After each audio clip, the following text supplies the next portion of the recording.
We will show you a topic on the screen, and we will just go down the line.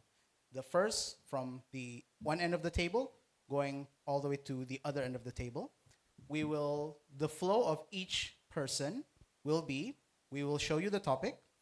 It will be a title at the top, a little bit of context in the middle, but you don't need to read that. You can use your own personal knowledge if you have it. And then there will be a prompt at the bottom. There will be a question or instructions for you to follow, for you to be able to deliver your answers or your thoughts. We will show the topic on the screen for 2 minutes. And then after those 2 minutes are up, you will then move forward and deliver your thoughts, answer the questions for 3 minutes. You can skip the super early introduction. You don't need to say your name, your faculty, and all of that to save time, because we're looking at how can you deliver important answers in a short amount of time. So you don't have to spend 30 seconds or a minute doing the typical Indonesian speech introduction. We are looking at how are you able to break down what is being asked of you as soon as you can. After the 3 minutes of each person, the person next to them will give feedback or questions. You can either pose another question, or you can give feedback on what you think is a better alternative or just a differing opinion. You'll have 1.5 minutes to pose that question, deliver your thoughts, and basically give feedback. And then the person on stage in front will also have 90 seconds to answer back, either maybe agreeing that there is a better alternative or sticking to what you explained in the first place to say what your original thought as being the most important one. So we will be looking at content, especially during all of this. We will just go down the line. So to recap again, we will show the topic. You'll have 2 minutes from the moment the topic is on screen to prepare. So you won't have time to ask, what is this topic about? Or what is this? The content on screen should be able to guide you. But at the same time, we're not looking at you to just deliver information. You're not being a newscaster. You're not sharing information. That's why the lab is called the critical thinking. One thing that I will just suggest to everyone is the difference between someone who can truly critically think and someone who just thinks normally is, can you understand the difference between a thought that is surface level and a deeper thought? For example, this won't be one of the topics, but I'll give an example of recently. There was a controversy in Kalimantan where one of the government officials, they budgeted for a really, really expensive car because they recognized that the roads were destroyed. The problem isn't with just buying the car and it being expensive. The problem is that politician thought in a surface level, if the road is broken, I should buy a car to solve my own problems.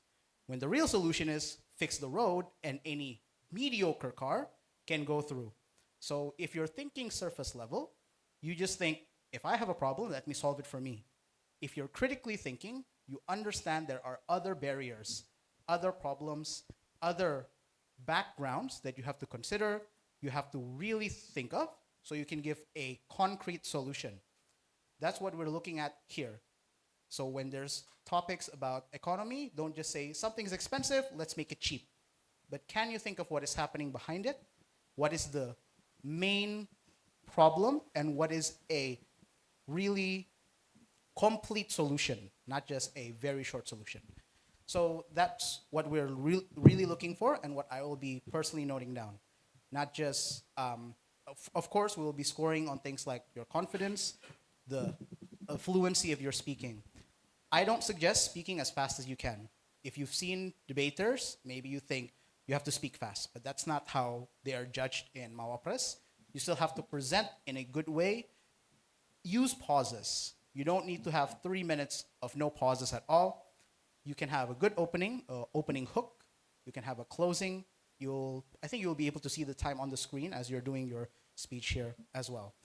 So that's the breakdown of what we will be doing. So recap, we will be showing the topic one by one, 2 minutes of prep, and then you go forward, 3 minutes of speech time, and then after that, the person right next to you on the seat will give you feedback, pose another question or anything else, and then you have another opportunity to answer back up to 90 seconds as well. We'll go down the line, and the person at the very end will get their question from the other end of the table as well. So is that all clear, or is there any questions before we start? All right, I think we're all good. So let me just prepare my notes so I can make sure everyone is clear. At the end, I'll just confirm some names just in case I misattribute anyone, but otherwise, I think we're good to start. So to start the critical thinking lab section, let's go to the slides and go to the very first topic.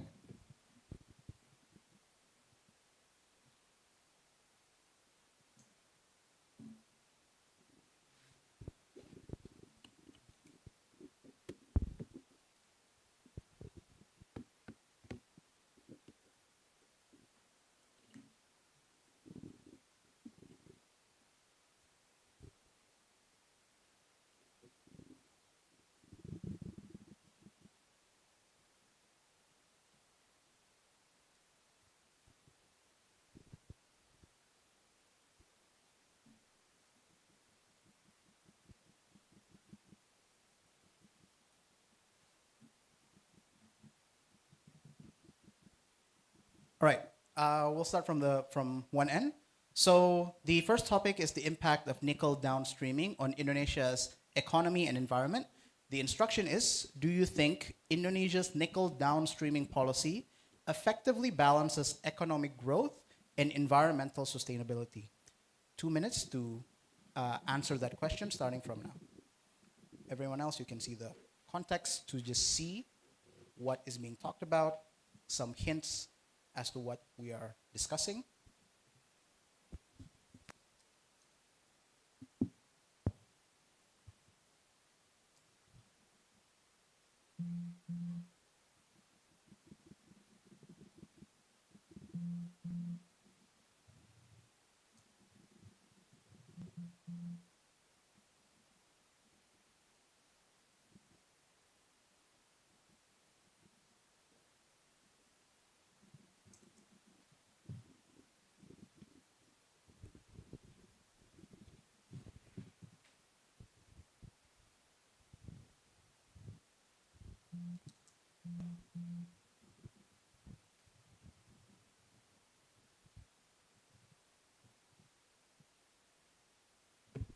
One minute left.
So, we're talking about the nickel downstreaming of Indonesia, the things that our governments make to make our economic better. Why? Because before this, the nickel is gained for Indonesia and then sold to the other companies, other countries to be processed to become a battery, a lithium battery, a nickel powered battery, and then get imported again to Indonesia to be made into something else. And for now, the trend is EV. Everything's about EV. And the nickel of Indonesia is so much that the EV getting made in Indonesia is getting way more than it ever before. And the question is, does this policy balance economic growth and environmental sustainability? I will say the answer is totally yes. Why? Because when these raw materials getting exported and getting imported back to become an already made battery, it doesn't make any economic growth in any of Indonesia. So the companies that get the money is only the importer and the exporter. When the nickel downstreaming happen in Indonesia, it can make tons and tons of labor. People in part of Indonesia that produce nickel can get their jobs even more than only importing and exporting nickel and the raw materials. And we talk about the other is environmental sustainability. Yes, I know mining is quite bad for the environment, but we also need to know, is the economic growth is balancing the sustainability, the environmental sustainability? I say is yes, because if you know, the company need to spend their 1% of their revenue to make the environment better. It can be from it can be for make the land even better or change their business processes to get more sustainability. So I will say that yes, the nickel downstreaming is really, really impactful and good impact for our economy. And also, when the economic is good, the company can make the money, more money, and restore the environmental better. So I will say that yes, but there's something needs to point out that we cannot approve every single legal things without any further consideration. But we'll say that the policy that already happened is already take tons of consideration and need to be approved. Thank you. Okay, question, feedback from the next speaker. Okay. How can you address the fact that in 2022, the nickel price on its all-time high, but now it's plummeted because we have no demand from any other companies from China and USA, since they have their own technology that did not require as much nickel as it requires before. And if you refer to the Indonesian jobs that we can make with the nickel, how can you address the fact that there is much more labor from China, foreign worker, than from Indonesia that benefits from this? So who's truly benefits from this? Are the economical value from the company who benefits from nickel will balance or will balance the environmental sustainability? Since we have a tons of documentary in YouTube that states that there's many citizens in Maluku and Sulawesi who facing their water, it cannot be drinking anymore, they cannot wash their clothes with their water because it's waste, it's their company waste. How can you address that? Thank you. Feel free to answer. Thank you for the question. So yes, I agreed with your fact that in 2022 the nickel is all-time high, but right now the price is quite low because of the processing facilities is not that great in Indonesia itself. I will say yes, but if you see the labor market in Indonesia, why is it too much foreign labor? Because the people in Indonesia, the skills that our worker has is not that good to become good labor for the processing facility. And I will say for the contaminated water and land, it is bad, yes, but fortunately enough, our government has tons of policy that may not be addressed enough for the processing facility, that they still has tons of homework to do to make their waste more safe for the environment. I think that's all. Thank you very much. All right, thank you. Let's give a round of applause. Thank you for the first participant. Just correcting, we'll have 1 minute for the question and 1 minute for the answer. Next, to the next speaker, and we will show the next topic.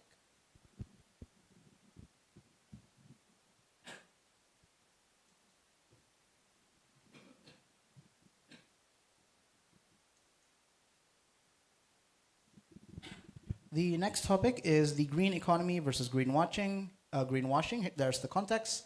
The instruction is challenge the idea that Indonesia's green economy agenda is primarily a greenwashing strategy to attract foreign investment rather than a genuine commitment to environmental sustainability. So there's the assumption right now that our economy is not really truly our current agenda is not truly for the environment. It's all just for businesses.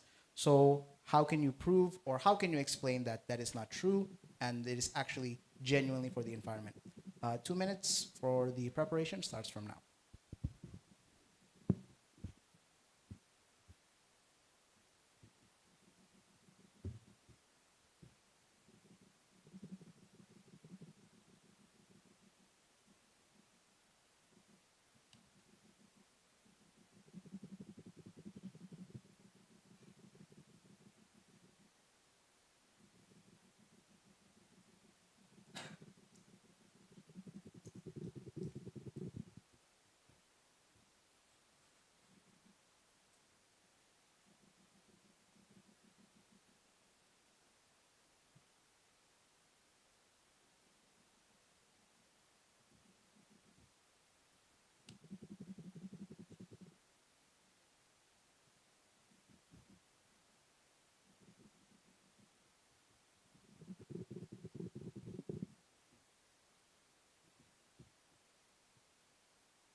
One minute left.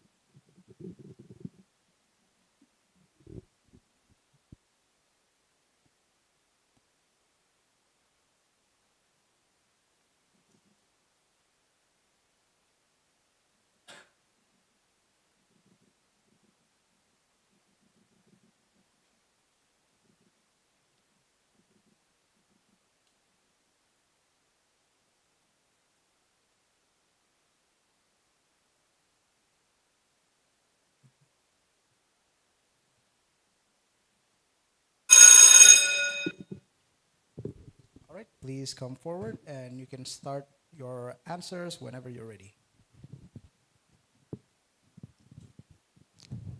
Okay, so Indonesia is not only focusing to greenwashing, but instead they are doing real actions. Government in Indonesia has doing everything that it could to improve the green economy in Indonesia. We can see with many of the incentives, with taxes incentive for EVs that occurred in several years ago, that it boosts the economy in Indonesia. The many people in Indonesia are much more aware about the environmental, so they bought much more EVs that is more sustainable for Indonesia. But maybe there's a problem, they're using coal for the electricity. But no, Indonesia has also built many of solar plant built in Indonesia. We have bunch of it, many in many area in Indonesia. One of the most biggest one is in West Java, I believe, that we built a solar panel to improve our electricity to move to sustainable electricity. And in several years ago, the PLN in the government body, they gave accessibility for our citizen to bring solar panel to their own house. So there are many people in Indonesia, maybe government, citizen, education, or company that using solar panel to use for their own electricity. And also there are much recent initiative in Indonesia to build carbon capture to address this very fundamental issue of carbon. And also we are developing the system of carbon trading. It's released in several years ago in 2024 or 2025, I believe. And I see there is many competitions that upheld this green economy topics. So we have many initiatives from the government, and we have many innovation in the carbon capture and the carbon trading algorithm to address this issue. So Indonesia is not only doing green economy by greenwashing, by faking all of those assumptions, but we are doing real things here in Indonesia by many initiatives that government has built through their own citizen, through their own government body, through their own company, through their own rules that they have taken in our several years. And also, many NGOs are helping Indonesia's initiative to build this green economy initiative to build Indonesia to the much better economy. So green economy is real, it's not fake. Thank you. All right, giving the opportunity for the next person to react and give comments. All right, you mentioned about the initial plan of solar panels all around Java and the initiative of carbon capture trading. I want to ask, how could you verify these numbers and how could you make sure that everything actually comes true? And which establishment is responsible on proving this verification? And even if the foreign investment is, all of the green plan was made to show to the foreign investment that we're actually doing this green commitment, how could you show these investors that we're actually doing the green investment? That's my question. Thank you. Okay, thank you for the question. So the numbers are, I cannot mention all of the numbers. Maybe I need to take on more research. But there are several solar panel plants that has built in Java, especially. So it can ensure the local community there, maybe some thousands of houses near their community, to use electricity from the solar panel. Maybe it's fundamental or it's early stage. We need to push it to the next level, since the SDGs deadline is coming soon. It's 2030, but it's 2026 right now. So we need to run to address this issue and to deliver the green economy. But also the investors, maybe they're coming from the several countries in, maybe in China, in USA. I need to take the numbers moreover, but the government itself subsidize much part of the tax. Thank you.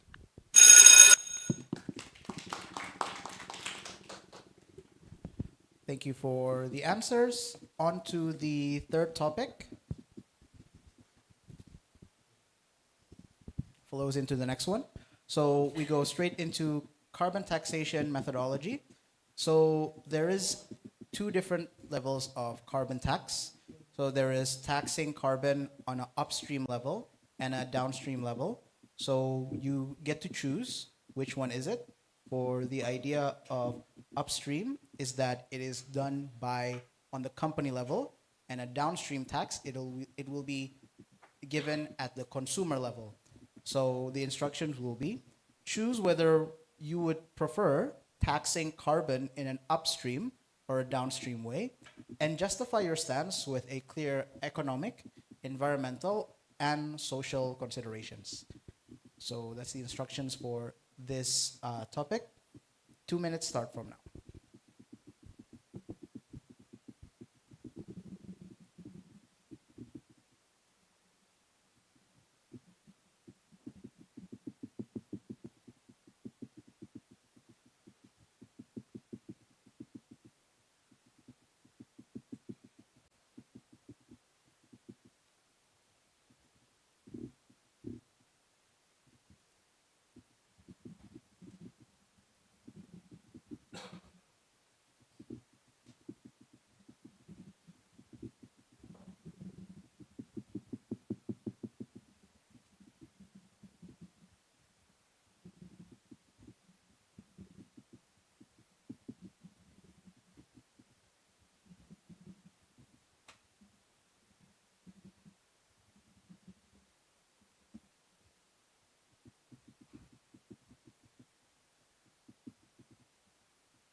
All right, you can move on stage. You can start whenever you are ready. All right, so let's understand the current background of carbon itself. When the first carbon trading was happening, it was happening in China, where farmers get their own passive income just by doing absolutely nothing. So they can get a whole passive income just by doing nothing, and yet the government of China didn't tax any of the farmers. It taxed the industry that contributed to these carbons, industry that's really gave a lot of carbons outside the country. Now, if we're talking about upstreaming and downstreaming, people who's gonna be paying for this is going to be the ones that are contributing to the amount of carbon. Let's say if industry A spends 1 million ton of carbon, so industry A should be paying that tax of 1 million ton of carbon. So we should be upstreaming the taxation for this industry to make sure that they are not spending too much carbon for each industry, right? Economic wise, the people that are getting this money from this carbon trading, especially the one that have big lands, people that have a large amount of lands, will be the one absorbing these carbons, right? So we should be boosting those economics. We should be boosting those people that have large lands that absorb the amount of carbon. And then if we're talking environmentally, right? Environmentally, people will actually be motivated to have big lands. They're gonna maintain the land that they have. We're talking about social forestry, let's say the social forestry. Those forests that have big trees, they're gonna be maintaining it. They're gonna be helping maintaining the trees. They're gonna be more motivated because they're gonna get passive income.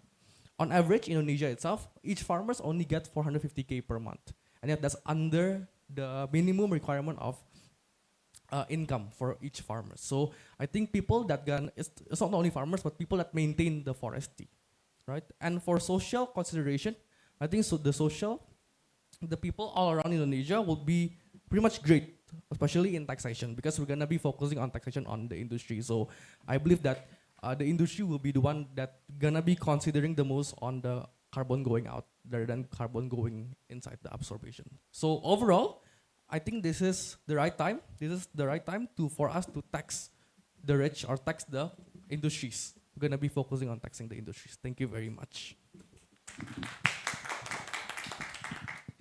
Okay, giving a minute to give feedback and comments. All right, thank you for the answer. Maybe I will have a little feedback and also maybe a question or opinion to think about. My opinion is why the companies why the government don't tax it progressive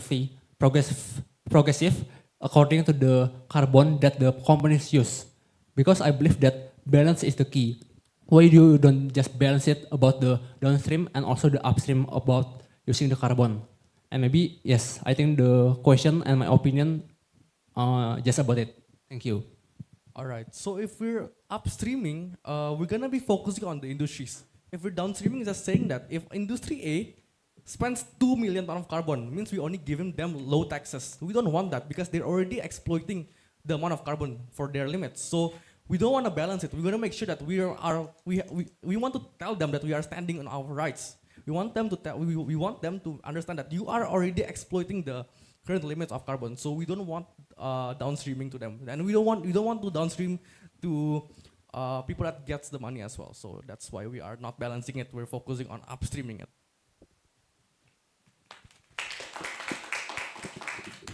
Okay, thank you for those answers. To move on to the next speaker, we will be moving to the next topic.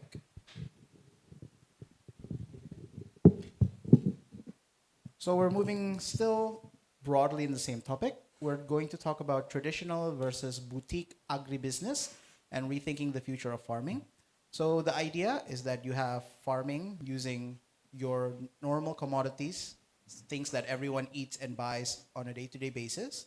And you also have boutique agribusiness. These are things like rice that's unique, vegetables and fruits that are different and are not just very common.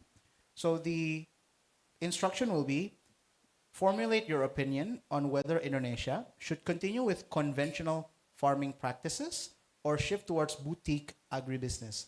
Provide clear reasoning and, if possible, if you have any real-world examples to support your stance. 2 minutes start from now.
All right, you can move forward and you can start whenever you are ready.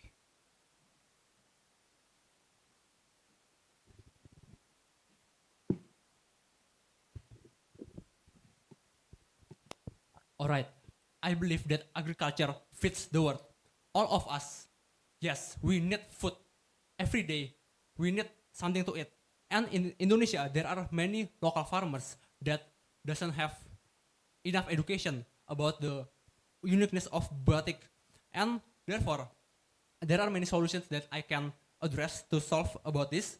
First is about the leveraging of technology, because local farmers doesn't know about technology. And now in the digital era, there are many technology that we can use to leverage about the agriculture and also about farmers. We can using like IoT to monitor the agriculture and also the land of the farmers. And there are also maybe like AI prediction to look about the land quality and also the carbon also about the agriculture. Yeah. And besides that, I believe that local farmers need awareness. They need about government can make like a campaign to create awareness for the local farmers and also many other people to aware about the uniqueness about the batik. And there are in this digital era, media social become one of the most thing that we can use to promote about our shop and also about our business. We can use media social to create local engagement, and also the farmer can use social media, and the government can maybe subsidies the farmer to have maybe mobile phone or something, and also the government can help the local farmers to educate them about the uniqueness and also the importance of using social media and aware about the technology. And yeah, I believe that make the farmers aware about the agriculture and also the importance about using technology in this digital era. The farmers can grow their business, their company in the future. And to close this, I will choose to have balance, because balance is the key, and we can combine about the local farmers, about the local how the farmer always do in their everyday life, and the farmer can also using the new technology and also the media social. And to close this, I believe agriculture always fits the world, and I stand for balance by combining the local farmer traditions and also the new things that already happen in this world. Thank you. That's okay. So, I want to ask some questions. So you are more into like the boutique agribusiness, is that correct? Like the advancements of this technology itself. You know, I think like what I want to point out is that it is great for the farmers, of course, to get their quality educations, raisings up, the awareness, the technology advancement. But the thing is that we also need to look at the customer itself, the consumers who buys the vegetables. If we were to shift our product into a boutique agribusiness, then the cost will eventually rise. Then how about those family in middle low to low classes that only could afford this traditional agribusinesses or the goods that the traditional farmer made? In that case, there's actually a questions too. How do you ensure that this technology advancements aligns with the customers' needs, especially those in the lower classes? All right, thank you for the question. Yes, I believe that why I choose agribusiness, because it is what is new in this digital era, and all of us already know about the social media engagement and how we buy something from social media, because like we see ads, and yes, we can buy something through social media. And also, just your question is, I choose agribusiness, but I also want to combining them. I want to combine the local farmer traditions, and we want to look about the what the customer needs and also why the customer wants to buy the product. Because I believe that when the farmers and also maybe the company or boutiques have the knowledge about their customer, about how the customer wants to buy, they can accelerate their money and also their profit. And that's all from me. Thank you. Okay, thank you for those answers. Moving on to the next topic for the next speaker. Shifting away from the focus so far. We're going to talk about youth home ownership in a difficult housing market. So the main instruction is please examine the root cause contributing to the barriers faced by young people in accessing home ownership. Propose a set of fair and inclusive policy solutions aimed at improving housing accessibility and reducing intergenerational equality. I don't think there needs to be a lot to be explained. I think we all understand and experience this. So I'll give you guys 2 minutes starting from now.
Hello.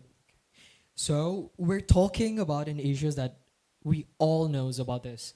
Youth home ownerships in a difficult housing market. I would say let's think of it like you're playing a monopoly, then the persons that you play with cheating on you because they have a lot of more money because they play before you. It's pretty bad for you in the competitive, right? And that way, I have some suggestions, and I believe I know this from my friend in Singapore. Back on my student exchange program in Singapore too, they have a government policies in Singapore that they limited the ownerships of a home or land in Singapore. You know, I mean, we all know the reasons why, because Singapore land is very limited, and that's why the government is very sensitive about this land ownerships policies and regulations itself. In this way, since in the Singapore, they limited one persons for the ownerships of a land, but in Indonesia, we have a wide variety of land. We have a big land over in Indonesia. But I could say that the hotspot is only in Java. So these policies can be integrated firstly in Java, and while Indonesia keep improving their urbanizations in other cities all across Indonesia, the government can offset some tax policies for the ownerships of the land itself. If they have more than several of the conditional ownerships for the land in Java, they will get more extra tax final to be applied in their tax annually. And the second things is that we all know that the problem with the youth or the problem with the younger generations or us is that because we're broke. We don't have money, we don't have those privilege to own a house that these old generations that live way, way, way before us had as their privilege, of course. And in these terms, of course, government plays such a vital role. It's a big role for them. Government need to have a subsidizations of the house itself, which I believe that it already exists, but not many young generations really take a look at that because it's not really good as a standard itself. So it's also one of the things that government needs to evaluate about themselves is that the standard of the housing systematical itself were not great with what they did right now. It's one of the lessons that they need to know. And also the choosings planned of like the land itself were also bad. As us, a young generations, do a productive works over our productive age, we need somewhere place near the commuter line for us to go to the work faster, for us to go to our office, didn't get any signs, any warnings from our boss because we're late because, my house is on different planet, so I can't. And yeah, last thing is land is limited. And as we are living into the future, it is better for the policy to be integrated better. Thank you. Okay. Yes, I agree with you.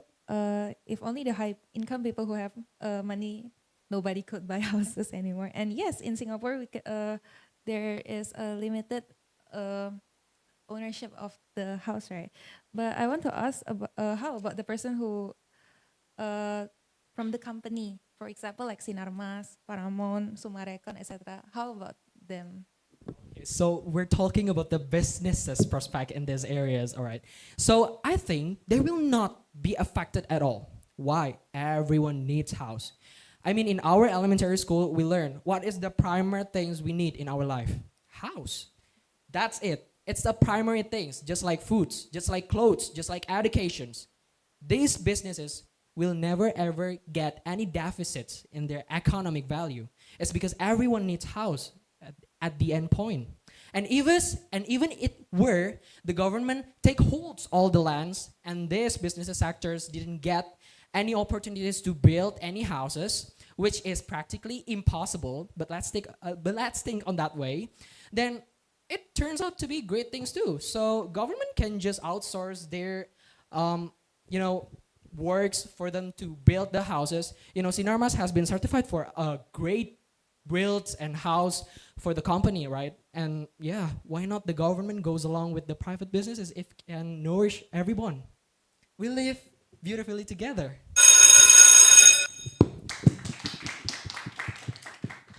All right, thank you for those answers. Moving on to the next topic. So we're still in the world of economy. So the next topic is regarding Indonesia's trade liberalization. I think the biggest one that we all know here is about TKDN and Bea Cukai.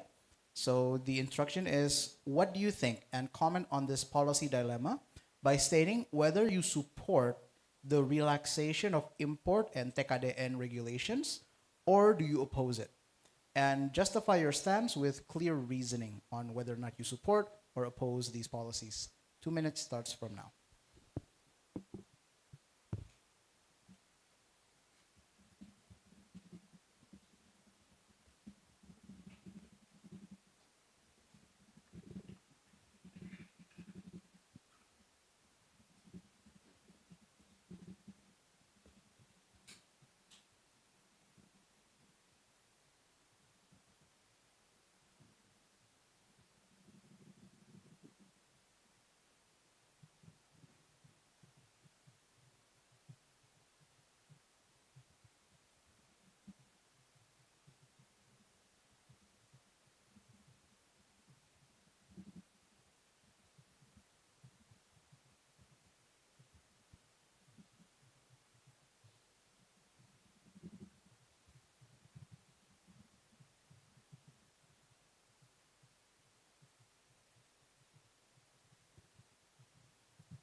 Okay, so this topic is really, really viral lately, especially when China kind of like make their own account on TikTok and say, if you want to import from China, then you can find these places. But I don't think that Indonesia should relax their policy, because Indonesia has not because Indonesia is still at industry 2.0. We are not really in industry 3.0 right now, and there are a lot of people who move abroad to become a TKA so that they can make a living in the manufacturing company. If Indonesia kept on let the people to come, if Indonesia let the people to always buy things from abroad, we can never truly learn how to make the stuff, and we are always depending on the other countries. So I do not believe that Indonesia should let the regulation should liberate the TKDN regulation. And also, even though this might seem hard, like from moving from industry 2.0 to 3.0 to 4.0, it is still worth fighting for, because if you maybe you think, oh, you can move from industry 2.0 to 4.0 directly. Could be yes, could be no, but even though it is hard, it is still worth fighting for, because we still need to learn how to do some things. Not everything can be replaced by just using other people's services. Thank you.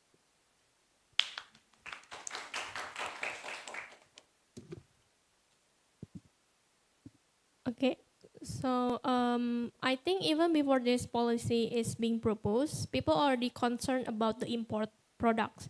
Isn't the solution is not just focusing on the import product, but also the local product needs to be improved so that it can be more competitive in the market?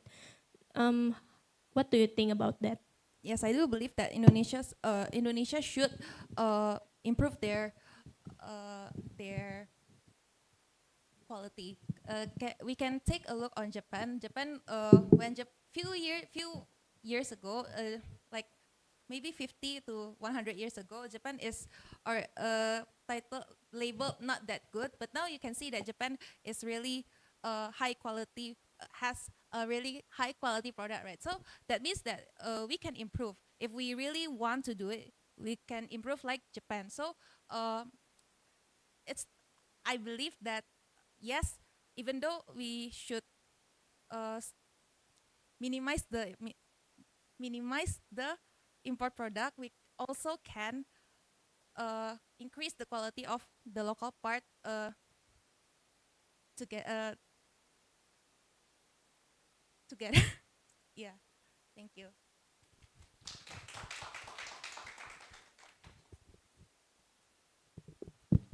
All right. Thank you for those answers. We'll be moving on to the next topic. So the next topic will go into a social direction. So we're going to talk about age-based discrimination in Indonesia. So in the background, it's things like limitations or requirements to apply for jobs, to apply for certain positions, having age limits. That's the main topic. So the instruction will be looking at what is your opinion on the age-based discrimination that currently exists in Indonesia? You have a choice. Do you believe that such restrictions, such as limiting the age where you can apply for certain jobs, are they justified, or are these things that should be opposed, and provide clear reasons to support your stance? 2 minutes starting from now.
Good afternoon, everyone. My opinion, yes, the restriction is not fair because people can be justified by their age. Indonesia has a lot of young people, but the one who need education, who need job, is not just only all the young people.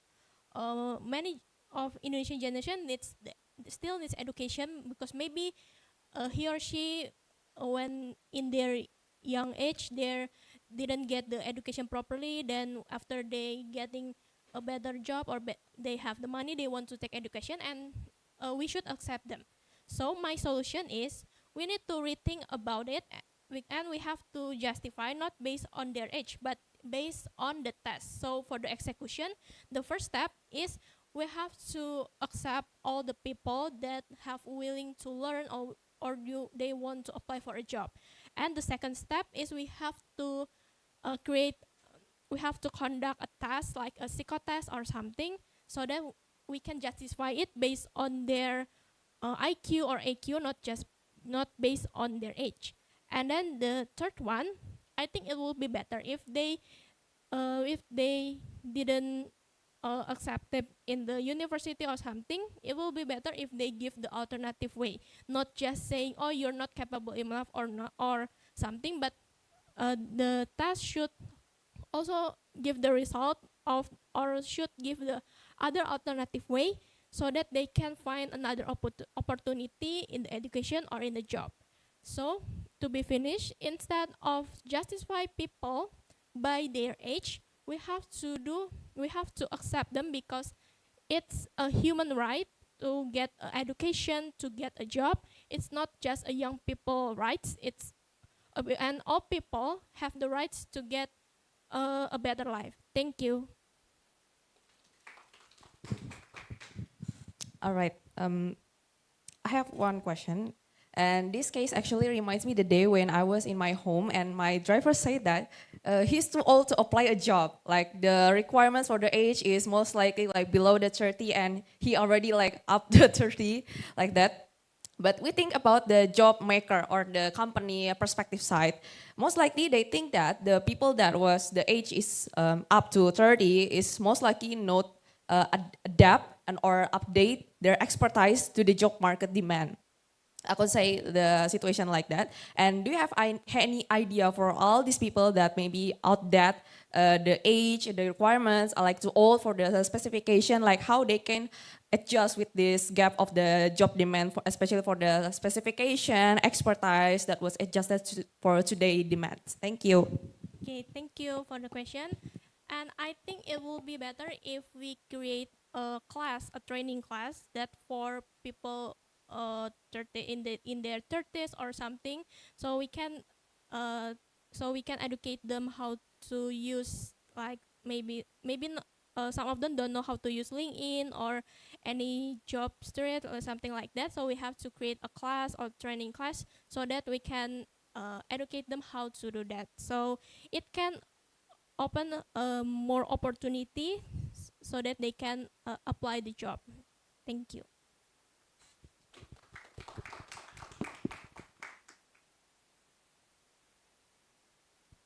All right, moving to our second to last, our penultimate topic. The next topic is about the awarding of honorary academic degrees. So honorary academic degrees are given to people even if they don't actually go to school in a certain place, but they are recognized from the university or the educational institution as having contributions or knowledge that makes them that makes the university believe that they deserve it. The instruction will be, within this dilemma, articulate whether the conferral or the giving of honorary academic degrees is it something that should be embraced or should it be rejected, and provide clear justifications of your perspective. I'll give you 2 minutes starting from now.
Okay, I might just start my argument. So, well, the question is, within this dilemma, articulate whether the conferral of honorary academic degrees should be embraced or rejected.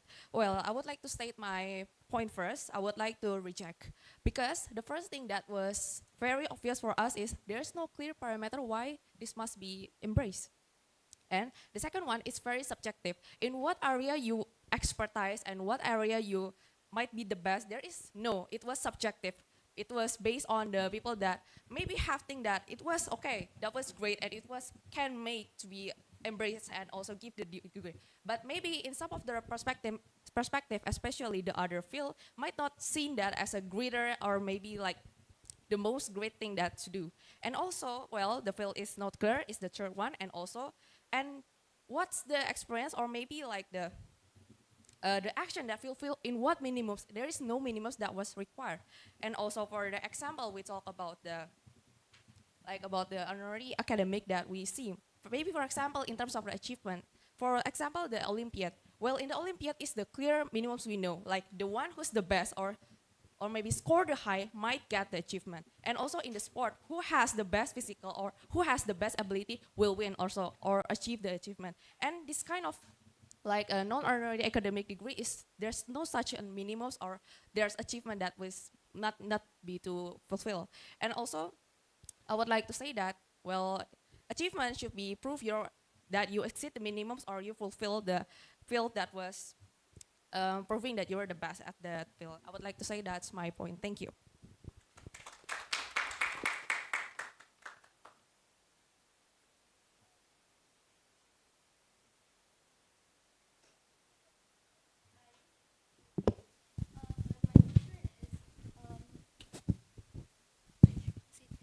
Okay, thank you for the statement. I really do agree with you. But my next concern is, what do you think of the people that has already received the honorary academic degree? Because as we all know, the people that has already received that isn't just university students, but also PhDs, lecturers, and most of them are the people with such experiences. Thank you. All right. Like, I would like to assure again or confirm about the question. So how about the one that actually maybe come from the academic field? Okay. And then for the academic field, I guess they can get an appreciation or any achievement that's not coming from the honorary academic degrees, because we actually believe that maybe for some of them, like you say, that the PhD might have come from the field, and then they should get an appreciation in that field, not an honorary academic degrees. You know, I would like to think that also.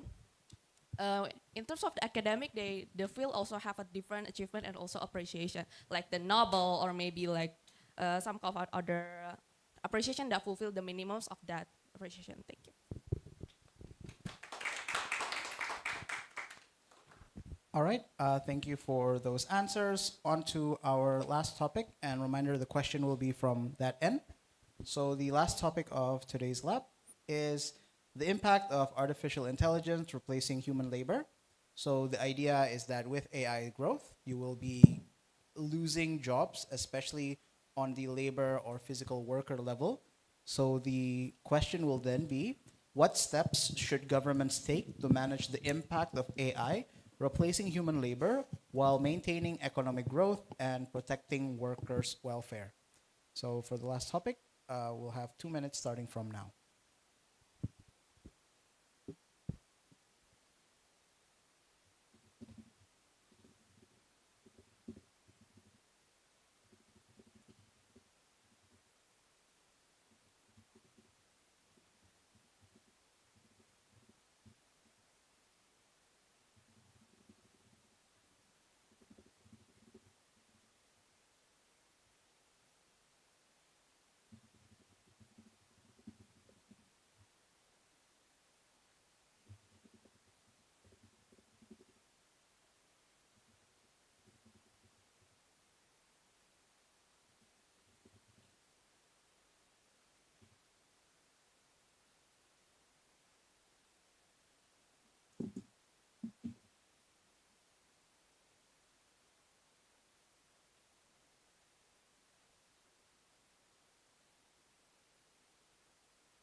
what steps should government take to manage the impact of AI replacing any labor?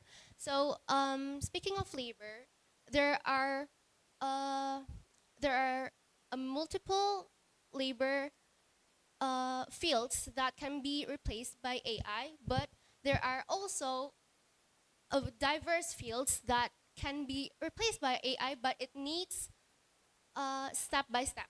So, what government must do is to create a program to educate us as the future of people that will get jobs, and to adapt to for us to adapt to the newest technology advancements, so that us as Indonesia's next generations can also be optimized. And I think that's all for me. Thank you. Okay, one question for me.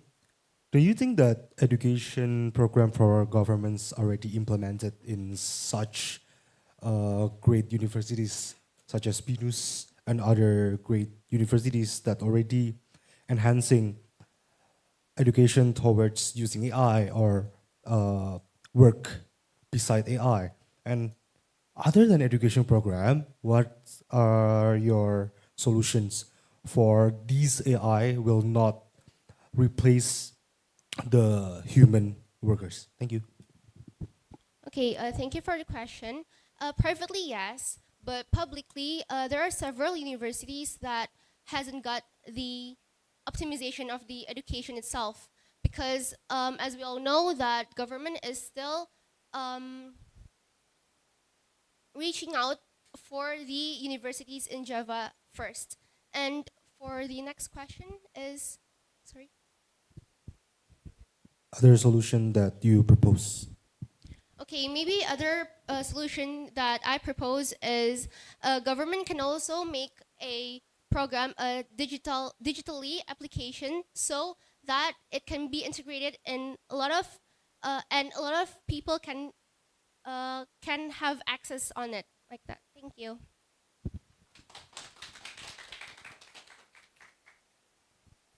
All right. Thank you for everyone in giving all of those interesting answers. So I'll give feedback and go through all of the different topics to see, to just share what I thought could be added, and at the same time, feedback for what was already discussed. So for the very first topic that we talked about on the environment and the topic about environment, I felt like what was already discussed in bringing up EV was a great observation. I think there was a good initial step in explaining what is the goal of downstreaming of those materials in Indonesia. But what could be more critically assessed is, what do you do next? Is the goal of Indonesia, or do we actually have the potential to make our own products locally? So if EV is the example, is there a pathway, or a is there a pathway for Indonesia to be able to grow our own local EV industry? Or is Indonesia simply going to refine these materials to just sell them at a higher price? Because that is the main goal of downstreaming, which is to increase the value. But for Indonesia, do we have the potential to actually sell a more refined material, or are we actually going to sell finished products? So I think that's something that could be explored. But secondly, also on the idea of environmental sustainability, I think it was explained that we need to care about it, but generally, what does the process look like? It doesn't have to be super specific, but I think what could be more explored are things like that we have in Indonesia, things like AMDAL, things like feasibility studies, things like agreements with local tribes and people from local cultures who are going to live next to these plants, next to these mines, and what do we do for them? Do we reduce the damage to them? Do we reduce the pollution, noise pollution, air pollution along the way? And how do we do it? Because I think one of the conclusions you mentioned is, after in this process, you will collect some money that will help with restoration, But I think one of the key things in environment that everyone agrees is it's about prevention first. So I think if you can explore that more, that would have a more holistic approach to the environment. So I think that's something that could be explored more on the first topic. On the second topic regarding the environment as well. So first, on the idea of commitment, I think one of the things that's kind of hidden by the question, but is something that can be challenged, is questioning the idea of how do you even measure commitment in the first place. So I think for Indonesia and a lot of our young people, they're way too idealistic. They don't want to see progress. They want to blame people for not having commitment. But that isn't engaging with the reality of the world. So I think one of the critical questions you can give is the environmental movement in Indonesia being too idealistic, or are they being too optimistic if they are demanding genuine commitment from a government, which has to balance economy, which has to balance with other issues as well. So I think that's a critical thing you can add to question it, not just to say what are the examples of the efforts that we have, but even the question of commitment is something that isn't truly fair because we cannot measure. We cannot truly know the intention of people. But even with that, I think you already mentioned that there are NGOs, there are other organizations that can help. I think that's a good start. What you can further add is what is the progress of Indonesia in terms of giving checks and balance, criticisms, watchdogs towards our government in what they're doing. You can talk about how many activist groups in Indonesia working in the social field, working in the environmental field, university students being the ones that criticize governments. I think if you can identify that this is really the driving force and the thing that keeps the governments in check, I think this could be great as well to prove that the current balance is trying to be achieved as well. And lastly, in terms of what are the genuine commitments of Indonesia to not greenwash, I think you can also say the current efforts, other than what you've already explained, you can say that the current efforts from Indonesia is not just arbitrary, it's not random, it isn't like our government just chooses whatever they want to do, but they have to follow international standards. Things like standards from the EU when we were having a lot of problems with exporting our palm oil, things like following rules for oil extraction from OPEC if we want to join that. So you can say all of these efforts show that Indonesia is not doing this just for short-term economic gain, but they're quite genuine in following the rules set by international organizations, which if we want to acknowledge are either smarter than our country, or we can say that they are more critical than our own government. So I think that's how you can further explore that second topic.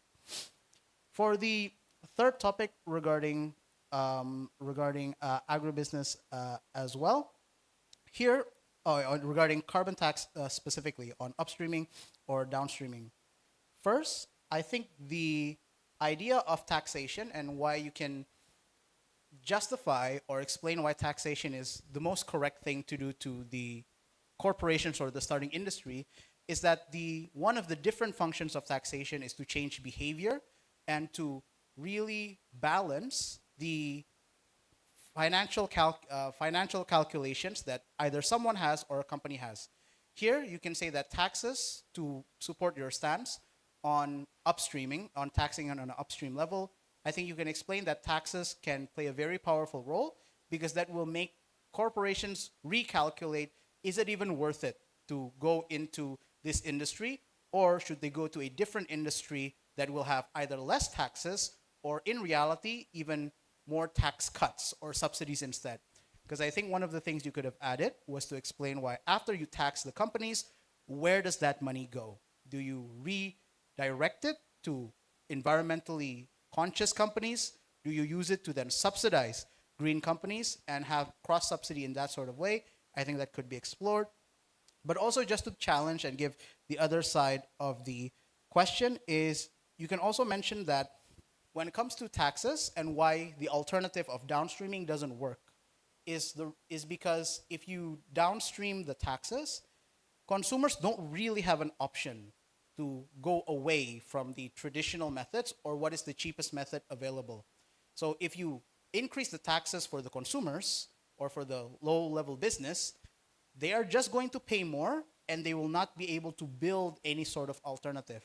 So if everyone here gets taxed on higher oil costs, it isn't like we can tomorrow all move to solar anyway. So that's why it doesn't solve anything. But if you tax the companies, they will find a way to make an alternative. Meanwhile, consumers don't really have the choice to be able to move. So that's why the alternative doesn't work, and what you've already explained works best. Next topic is on the idea of agriculture.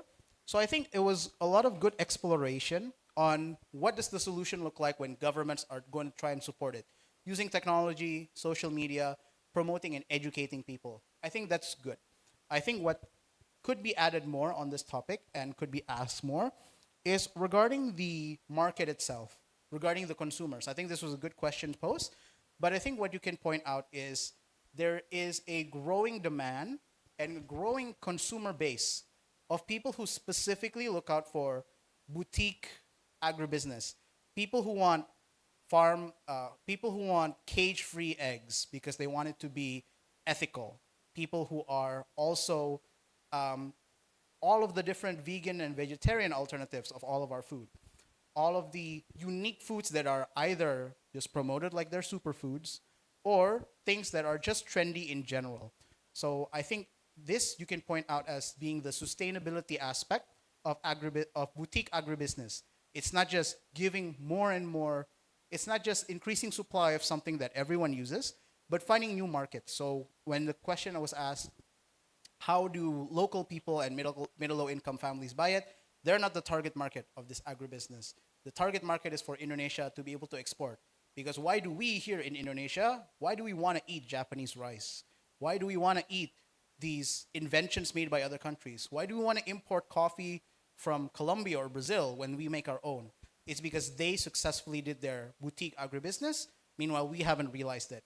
Why is it Indonesian food more internationally known? It's because we rely too much on providing on a local level. We haven't done boutique. So I think that's what could be explored beyond what was already discussed as well. Next is on youth home ownership. I think overall what was already explored regarding what are the solutions were quite clear. I think what could be added is just to extend on the idea coming from Singapore and what's the real root issue that we can see. One of them being in terms of a business practice is that the main issue is there are too many developers and monopolies that control too much land and own too many houses to the point where they manipulate the price, they control the price, and they only compete against each other.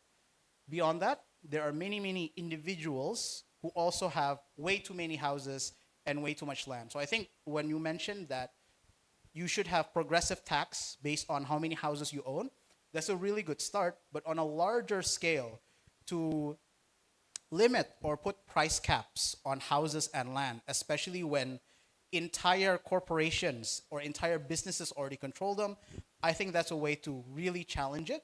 And that's how you can provide better access to it.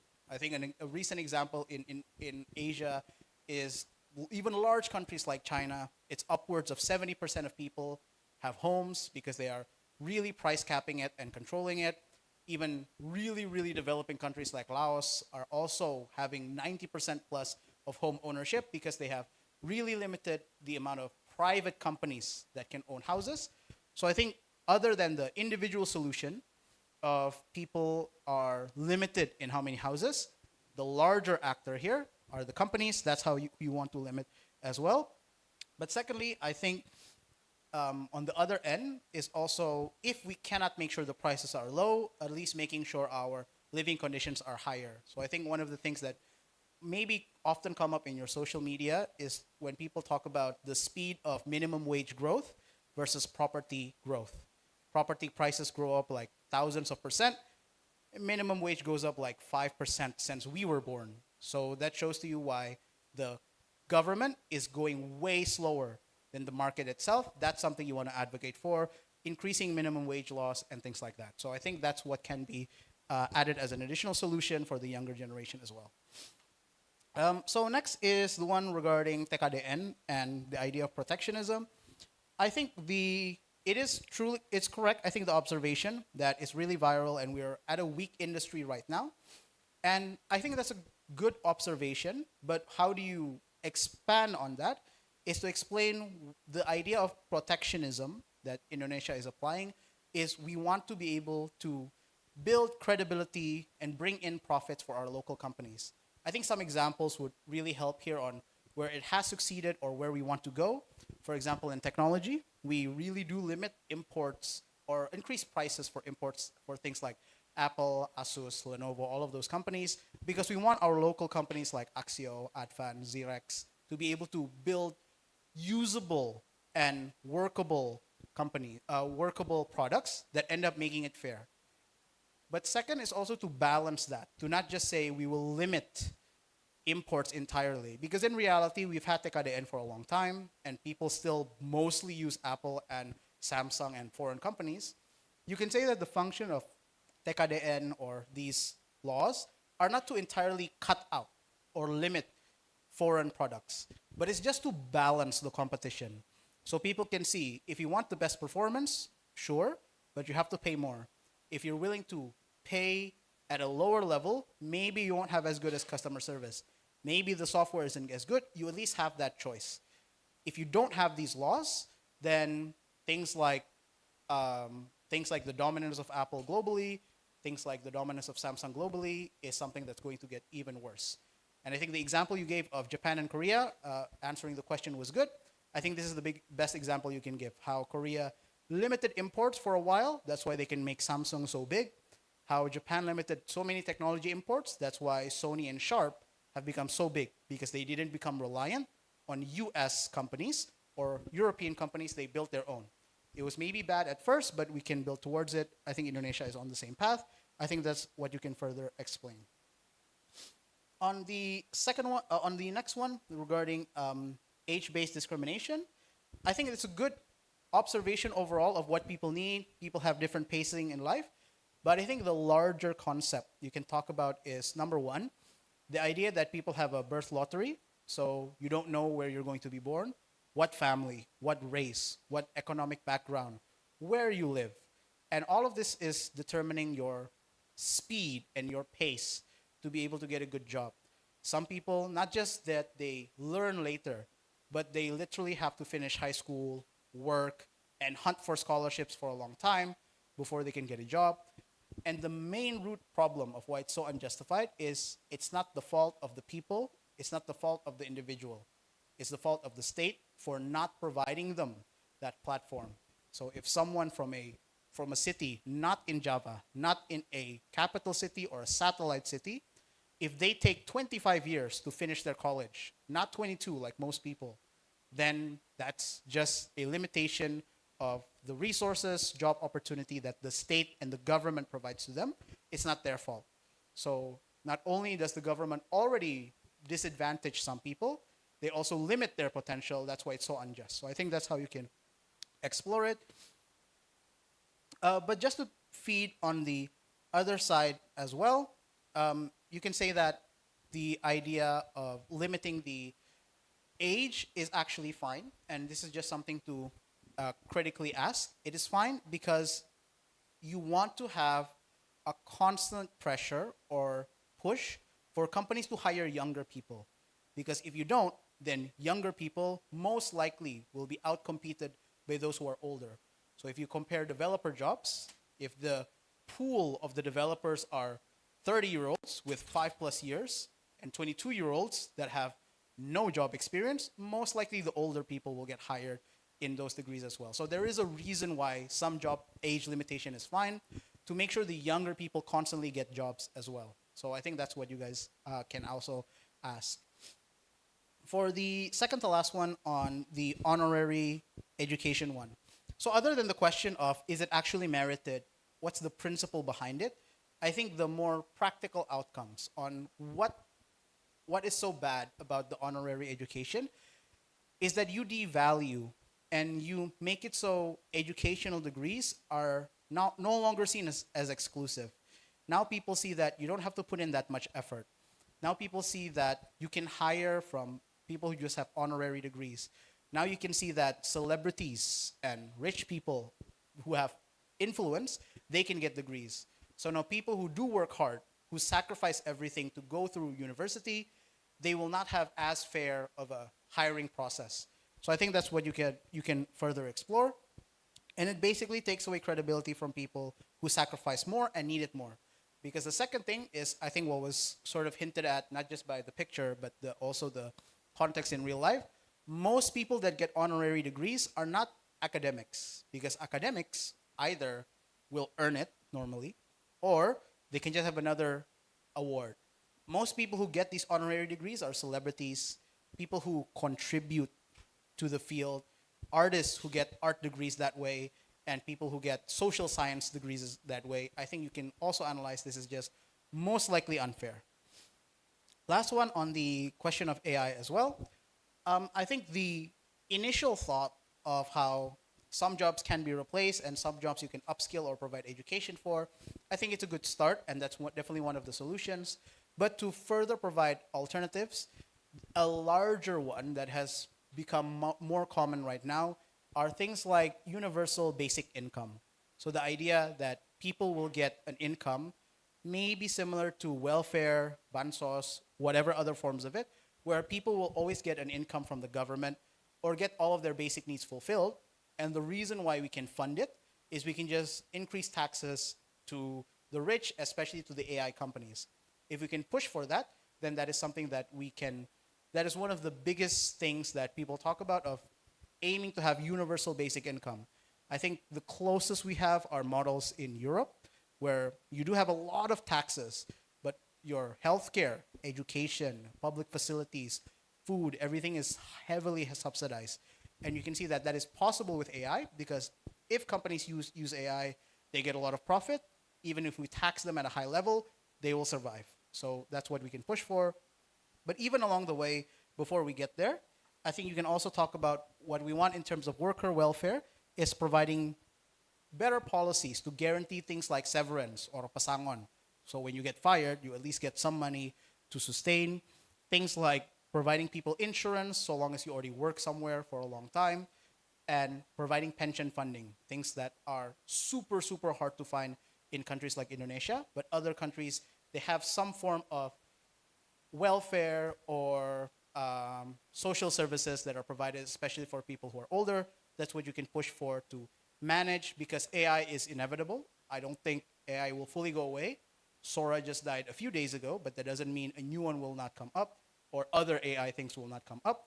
So most likely we have to adapt to AI, not fully reject it, because it will be here just like machine automation that took out many jobs in factories.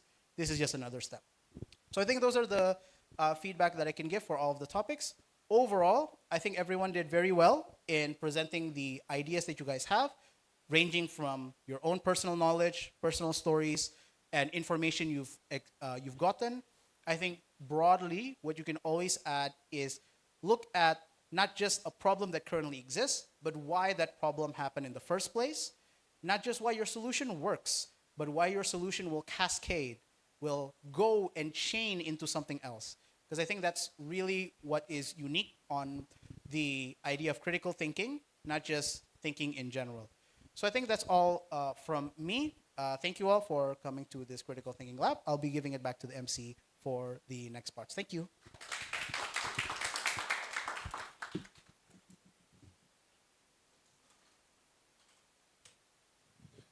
Oke, thank you Coach Batara tadi untuk insight-nya juga gitu ya. Tadi Pilmapres dan sudah memberikan performa terbaik di hari ini, di hari yang panjang ini ya, dari pagi sampai sore, dan tentu belum berakhir karena masih ada kegiatan pembinaan di malam hari nanti. Dan jangan khawatir, di malam hari nanti kita akan bertemu dengan para BINUSian leader gitu ya. Ada Prof. Gatot dari Director Kampus BINUS at Bekasi, dan juga ada dari Pak Harli gitu ya, dari Direktur dari BCLN di BINUS. Nah, ini sesi di Kampus Anggrek hari ini sudah berakhir gitu ya. Terima kasih untuk partisipasi dan sikap yang baik dari teman-teman hari ini gitu ya. Sudah bersemangat mengikuti setiap sesi yang ada.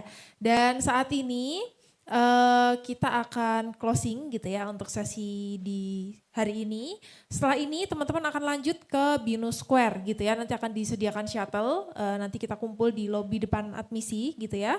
Bareng-bareng langsung ke BINUS Square. Nanti teman-teman silahkan boleh langsung mandi gitu ya, siap-siap. Nanti makan, kalau udah siap langsung makan di ruang cedar namanya. Ruang cedar ya. Di ruang cedar di BINUS Square. Di lantai 2. Nah nanti langsung ke sana, di sana sudah disediakan makanan juga gitu ya. Silakan datang sebelum jam 7 gitu ya, karena nanti jam 7 tepat kita akan langsung mulai sesinya. Gitu. Oke, ada pertanyaan dulu? Ya.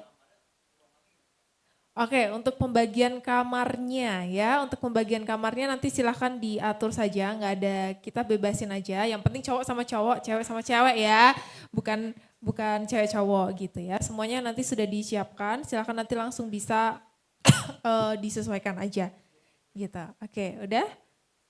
Dan untuk sesi besok nanti kita akan umumkan pada saat sesi nanti di malam hari gitu ya. Nanti silahkan menggunakan pakaian yang sopan, yang rapi gitu ya tetap. Dan silakan bawa alat tulisnya juga, laptop ataupun tab juga silakan bisa dibawa. Oke, kalau gitu thank you teman-teman, selamat sore dan sampai ketemu di malam hari nanti. Yeah.